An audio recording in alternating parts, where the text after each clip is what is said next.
That is the best way to lift it. If anyone's got a problem, then it's fine. But that's the best way.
We're interrupting today's video to give a massive thank you to today's sponsor, Yes Auto. Yes Auto is the one-stop shop for buying any car, with an experience that's always easy and enjoyable. Navigating onto the website, you can select each brand that you want to look at, each model, and even down to colour variant. You can also select through the images, as well as looking at brand new cars in 360 degrees inside and out. I myself spend a lot of time just looking at cars for sale, so it's awesome to jump on the Yes Auto website to have a look at cars for sale. You can even do a smart search on new and used cars with an option to select cash price or monthly costs. Their aim is to make car buying easy and enjoyable. Yes Auto are the one-stop shop offering a simple, impartial way to configure and compare new and used cars from almost any manufacturer, with a whole load of clever tools and media content for total reassurance. Once again, a huge thank you to Yes Auto for sponsoring today's video. There is a link in the description to the Yes Auto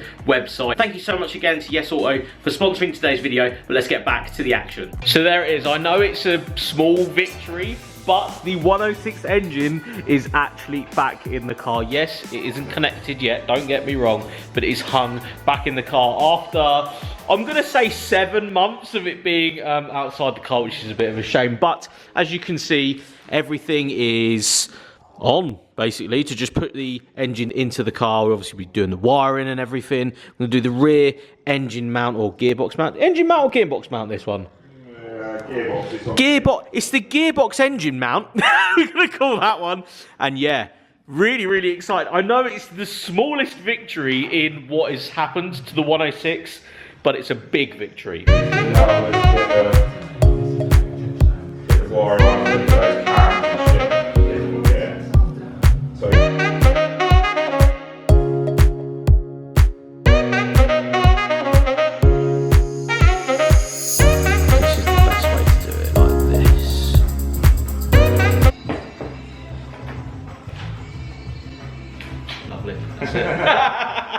So Jamie from the future here, just updating you guys before you see the next bit of this video. I actually realised after shooting this and editing it what I'd done. Now I'd actually bought some C2 VTS bolts and various other things for the head, and I accidentally put the VTS bolts into the engine of the 106 with the cat cams, and apparently if you torque them down to the right settings, it clamps a little bit too much. I didn't rotate the engine or anything, but I wanted to leave this a little bit in because it does mean that obviously sprawling the 106 across two workshops, it meant that bolts got mixed up, and I unfortunately put a different bolt in the cam carriers. That's just how it went down. I wanted to show you guys because this is a fundamental thing that happens with, especially building cars in different workshops. Things happen. The next bit of clip, I'm going to leave it in.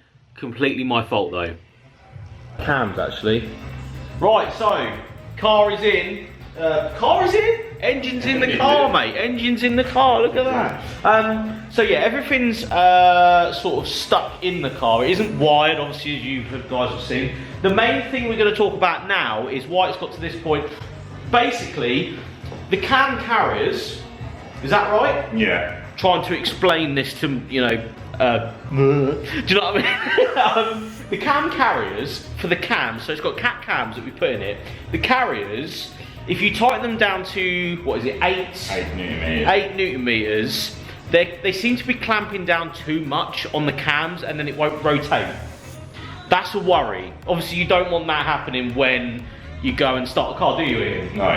No, we don't. So we're a bit unsure. So yeah, why is that happening?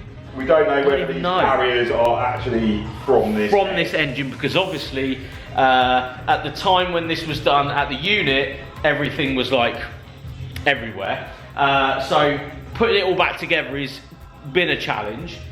All the bolts were wrong, all of the placements were slightly wrong, but that's the only thing that's really holding us back now. Basically what we're thinking of doing is taking the cams out and putting the standard ones back in and see if it's doing the same thing. Obviously that off camera you guys don't need to see, that's pretty obvious, but I'll obviously update you in the next 106 video. That's the only thing that's actually happened, really. It's just a very funny thing, and again, if you know cat cams and if you know 106s, let us know in the comments below. I will check and have a little nose. It's just a weird one, isn't it? Yeah. Don't really understand why it's doing that, but we will resurrect that very soon. Yeah, we'll try and get around it some way, shape or form. Don't worry about that. But if you like this video, please get a thumbs up, subscribe to the channel. Thanks to Ian. Appreciate you guys. Thanks, man. Appreciate that, mate. I'll see you all on the next one.